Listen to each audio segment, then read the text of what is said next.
Yes. You just froze. Oh, there you go.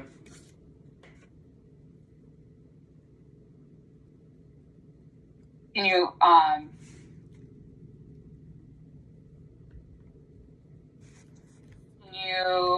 can you hear me? Recording in progress. Yes, I can hear you.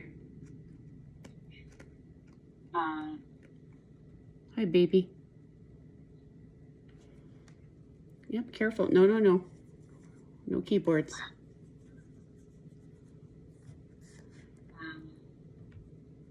Just trying to.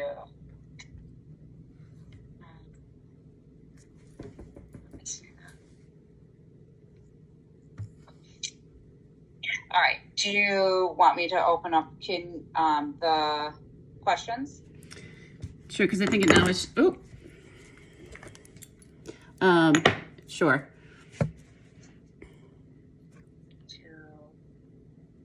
And if you hear any swearing, I apologize, but someone is eyeballing what I'm doing.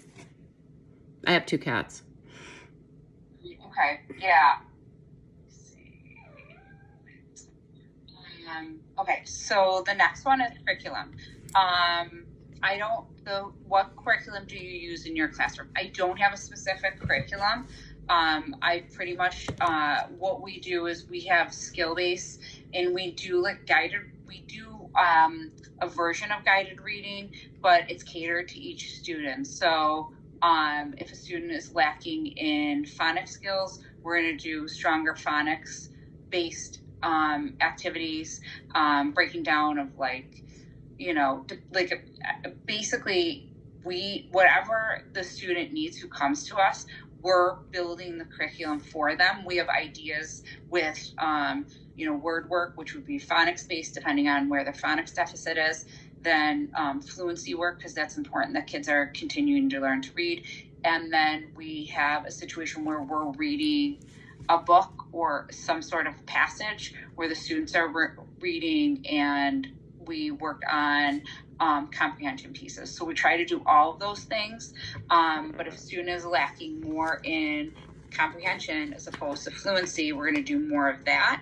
If a student is lacking in more phonemic awareness, we're going to do that more than comprehension. But in the end, we want to have it where it's a balanced literacy program where they are doing those things, as much of the things, word work, fluency, and comprehension as possible in the time that we have. Okay. So we work together as a team and we build our curriculum. So we don't have a specific one. The reading program is used in the school. So they use Sava and Envision for that. And then the math is Savas and Envision. I'm not 100% on the reading. I don't use the reading curriculum at all, or the math curriculum. So I can't drill down on knowing that is, I'm not an expert on that one. So I just know that they do those programs. The next question is, what are the academic intervention programs that are used in your school? We have reading intervention and math intervention. Do you want to explain that a little bit more? What are the academic intervention programs? I don't know if I understand that question. So you have the reading, you use the RTI model, and is it the same with math, RTI? Yes. Yeah. We use the tiering system. So if you're tier 1, it's classroom. If you're tier 2, tier 2 can be done in the classroom technically, depending on your population and how many kids need it. But if we try to take as many tier 2 kids as possible, and then tier 3, we do pull those kids too. Okay, and I think you mentioned last time that it was a 25 percentile. Yes, so we have FastBridge as our benchmarking. So they take that in the beginning, middle, and the end of the year. They take A reading, and then they, what is it? If they're below for us, if they're below that 25th percentile, they're flagged. And then we try to drill down and look at like common formative assessments, we try to look in and see where they're missing. If they're flagged for fluency, we try to go and retest them for reading. We'll probably give them an FMP or a running record of some sort so that we can hear them reading, because sometimes depending on who does the testing, sometimes it can be inaccurate if they're taking it in a classroom, because it is a computer-based test. So if we can pull those kids, and it is usually a smaller number, and see if they qualify, then it alleviates having to take students that you're going to end up dismissing or having in front of you and saying like, oh my gosh, this kid is a stellar reader, they just didn't do well on a computer-based test. So we try to do that so we can alleviate any like students who are receiving supports that they don't need. Because basically the way that I see it is that you have kids that need a lot of support, and then or you have kids, and as much support that they need, you want to give them, but you don't want to give them too much support, because if they're ready to go back into the classroom, that is where they should be back into tier 1. Like, our purpose as a reading teacher is to pull them, meet their needs, and push them right back into their tier 1 classroom. And that's kind of the purpose of that, because then we've alleviated whatever the reading deficit is. If they are still struggling, then there might be a special education concern that needs to be addressed. And then that's when we move it up to, okay, we've done tier 3. This student has gone through tier 3 for 6 to 8 weeks. Now we need to consider testing, because they need that. So our school is pretty, at William Street, our MTSS or child study, whatever you'd want to call it, is pretty solid. And we really try to keep true to it. It is a big process, and some teachers are afraid to bring it up, come to MTSS, because it can be really intimidating, because there's a lot of different teachers. But we've been trying to figure it out so that teachers aren't afraid to bring students in, so that their needs can be moved earlier than in June, because that does happen. Okay. What are the how do you develop your curriculum? I think I did that. Faculty meetings and professional development. So faculty meetings are once a month. They're Tuesday. They're the first Tuesday of every month, usually, unless they're canceled or unless it can really be done through an email, which some of them can. As far as professional development, I just went to a professional development about AI at BOCES on Monday. That was really super interesting. I try to look for professional developments in reading a lot, or when we had a higher influx of E&L students, I try to look for that. When I'm looking for professional development, I really try to seek out things that will make me a better reading teacher and a better teacher to the students who are in front of me. For us, we are supposed to seek out the professional development, and then we put it into frontline, and we have to ask permission for to receive the credit hours and that going to our pay. And I think, everyone that I work with really looks for a professional. In our team, we try to look for similar professional development, so we're on the same. So we're all learning to become better reading teachers for what we have. Lately, with all the reading wars, we try to learn about some of the deficits that have happened with how teachers were teaching reading, and really push for those types of things. But professional development, a lot of it is on us a little bit more as a teacher to find it, which I appreciate, because I've sat in professional developments and it's not helpful. And time is so important, and it's really good to have things that you're going to learn and walk away with and use. Do you use other professional development? I do podcasts. I do listen to podcasts. There was like a reading podcast, and I listened to it. That is, we can't use that for hours. But also too, we had a group that did a book study, and that was great. That was like Finding the Balance, or the book was, I read it last year, but that was really helpful, and it helped me look at reading a little bit differently. And you always learn professional developments, as long as it's something that I can use, then it's great, you know. How do you complete professional development during the school year? Now a lot of stuff is virtual, so I can listen to it while I'm at home. I can do it. A lot of the professional development you can really do on your own time. I mean, I could sign up for quite a few things over the summer. It just depends on how much you want to do. But during the school year, sometimes you're sent to professional development throughout the year, but it really, you kind of have to look for it, because I don't think that, you know, it's hard to not be in school with your students. Like, I have a hard time taking time off and not actually being with my students and working with them, because if somebody else is working with them, they're not getting a reading specialist. And so that, to me, I don't love being pulled out of the classroom. I like to work with my students and make sure that I'm moving them, because if you're out for a lot of times, then you don't have control over moving the kids as much. Okay. How do you complete professional development over the summer?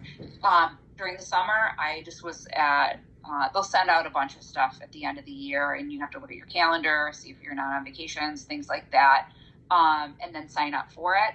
I do like face-to-face more of the professional development, but I know a lot of people on my team, they do a lot of virtual professional developments, which is great too, you know. It's helpful as long as for me, as long as I'm learning something, it's great. Professional learning communities. Oh yeah. So I have a great professional learning community. I've worked on teams that have been a struggle. But for the most part, I've been really lucky with really great, teams, and I learn a lot from my colleagues. I don't know how how do I say this? Working on a really strong team can make you a really great teacher, and you can learn so much from the people you work with. And I think I just am a natural, I think naturally I'm someone who seeks out information. And so I ask teachers that I know that are really great teachers and I've known, and I ask them how they do things and what are they doing. Or I go to teachers that I know are maybe strong in the phonics realm, and I'm like, hey, listen, how are you teaching blends? How are you teaching variant vowels? How are you doing that? Like, are you doing it with a game? Are you doing it with with leveled readers? And then you just gain information like that. So I'm a really big proponent of professional learning communities, because we learn from each other. What are your feelings about professional learning?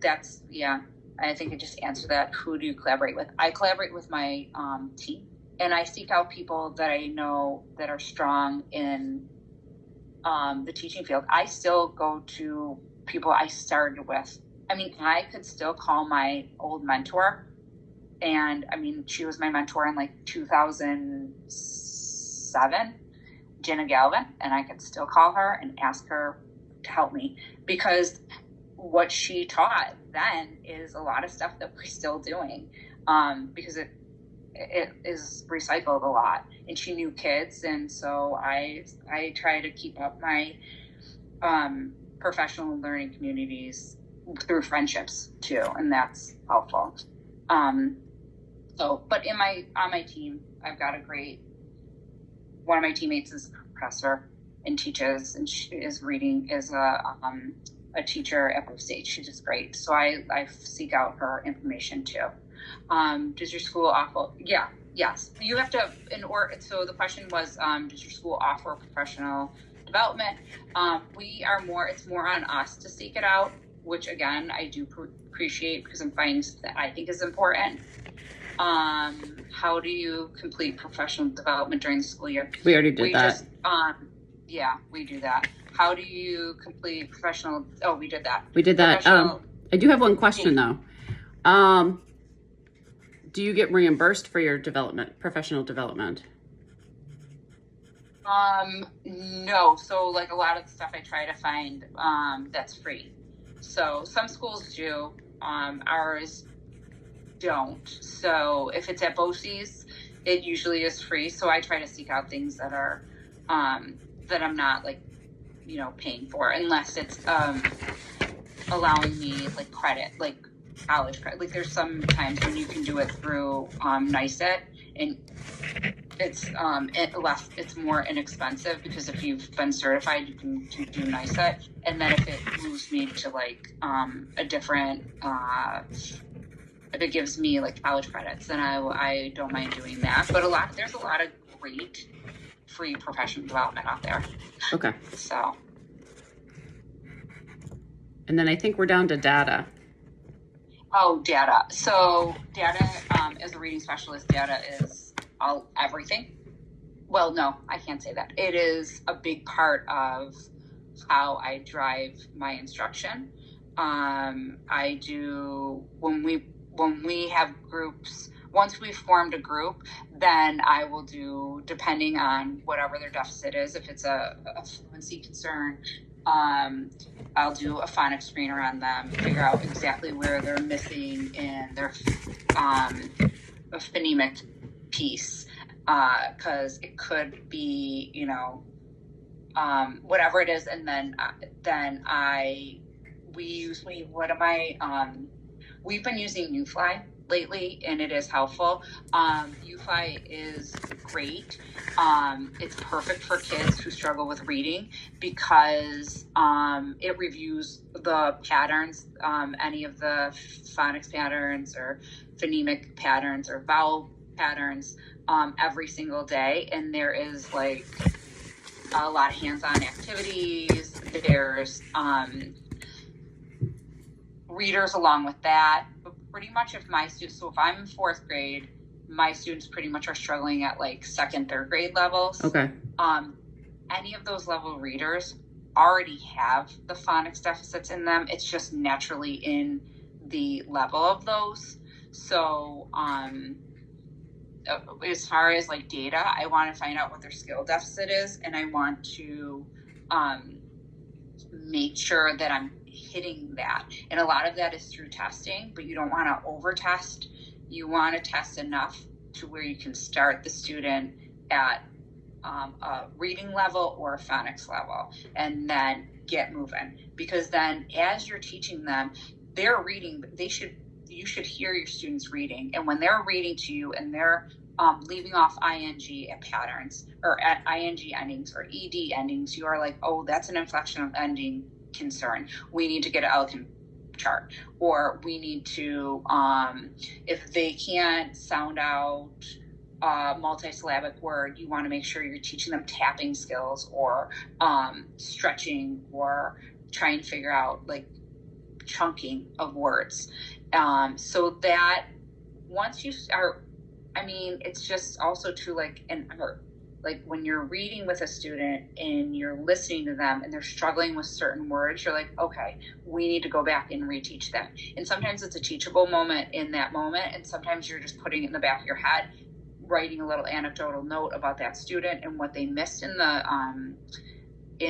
lesson, and then going back and reteaching it at certain points with different reading materials, if that makes sense. It does. Okay. How does data determine who receives tier 2 or tier 3? So, pretty much it's, in my mind, it's kind of, it should be clear cut. Tier 2s are usually, between 15 to 25th percentile, the lowest 15 to 25th percentile. And anything that's like, 15 and lower could be tier 3 services. But we have huge data charts which which drives down a lot of the kids' skills, where they're missing, if it's fluency or comprehension. And we try to put them in groups according to that data. There is discussion with the teachers. Our whole team makes the decision about tier 2 and tier 3. Sometimes they come from the elementary school and they are reading, they're testing at grade level, and you're like, what's going on? And then the teacher sometimes tells you, hey, listen, they're really good at testing, but there's something going on that I cannot, like, they are struggling as a reader. And then you pull them and you're like, oh my gosh, I see it too. So you have to listen to the teachers, and you have to look at the data, and then you have to make an informed decision with the team to decide with tier 2 and tier 3, because some kids look like they're tier 2, and then you're reading with them or you're working with them and you're like, oh, this kid has a working memory.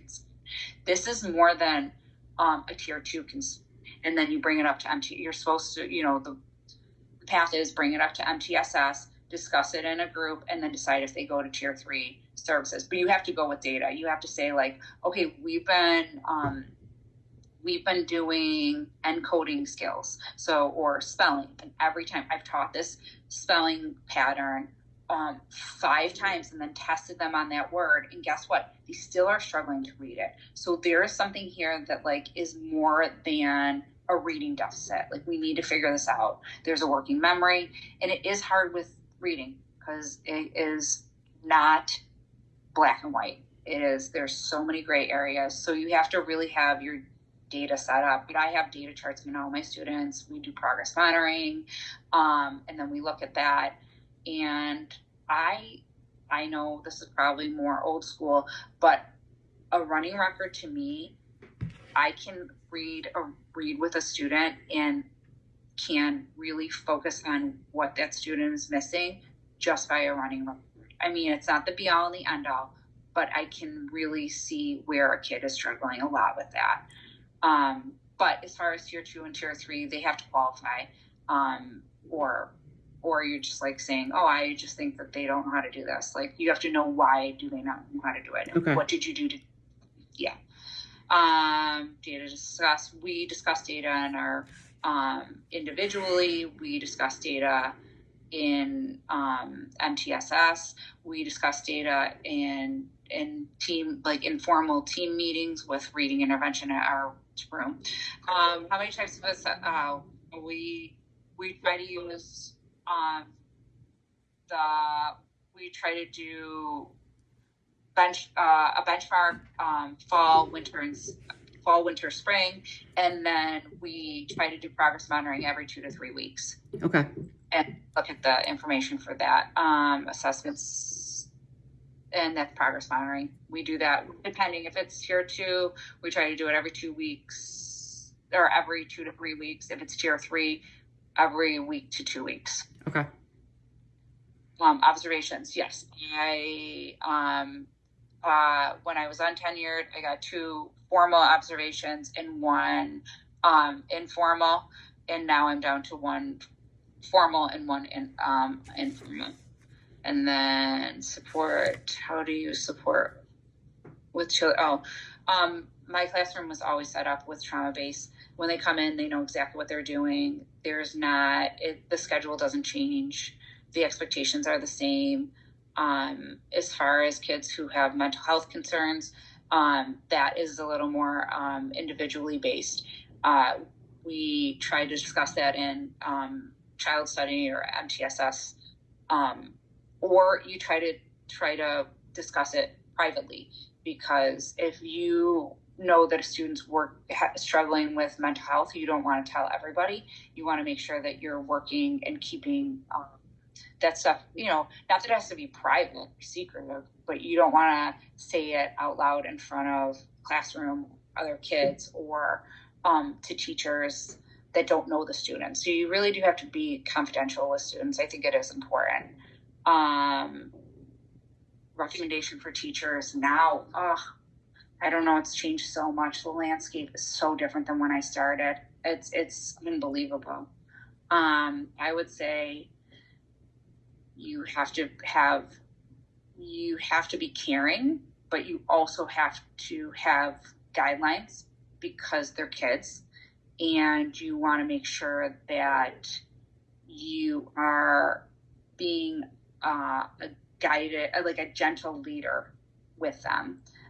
Technology, you have to learn the technology. The technology for me was challenging, but after COVID and having to do that, I had to advance and I had to do it, even though it was a challenge. I think it's hard to be a teacher today and not have the technology down. Personally, that's one of my biggest struggles, but I just try to learn it and figure it out. Do you have any areas that explore beyond common curriculum? What was that one? Do you think there are any other areas they need to explore beyond common curriculum? Yeah, I mean, it's just all, I think we teachers have evolved and we are addressing mental health more than ever. It is like, almost sometimes, I'm going to be honest, like it's almost to a point where sometimes it's too much. Like it's too much. We're saying that kids can't do things because we're saying that they have a mental health concern, and there's no diagnosis of a mental health concern. Like sometimes people don't want to do tough things, and I think that that's where the balance is, and that's where maybe veteran teachers are struggling a little bit, or for me, that I struggle with, because I see kids and I know they can do better, and they're just like, and I get really anxious, and I'm like, a lot of kids get anxious, a lot of people get anxious. You need a strategy. You need to learn, because the other part is if you don't do that, this kid is going to become an adult and they might not be able to read because a teacher didn't want to make it uncomfortable. Or you have to do that. You have to find that balance. It's one of the things with teaching that is very challenging. You have to know your students in that way. And if it is mental health, then you need to address that. And if it's not, you need to push that student to be the best that they can be. So I think that's all the questions. It is. Thank you so much. You're welcome. You're welcome. I hope it recorded. Me too. But thank you so much. Right. That was just. All right. That was a lot. That was awesome. That's okay. Yeah, no problem. That's what we do. We need teachers. That's what I keep saying. We really need teachers. Okay. So, right. Yeah, we need great teachers. Okay. I will talk to you soon. Thank you. Okay. Thank you. All right. Bye now. Bye.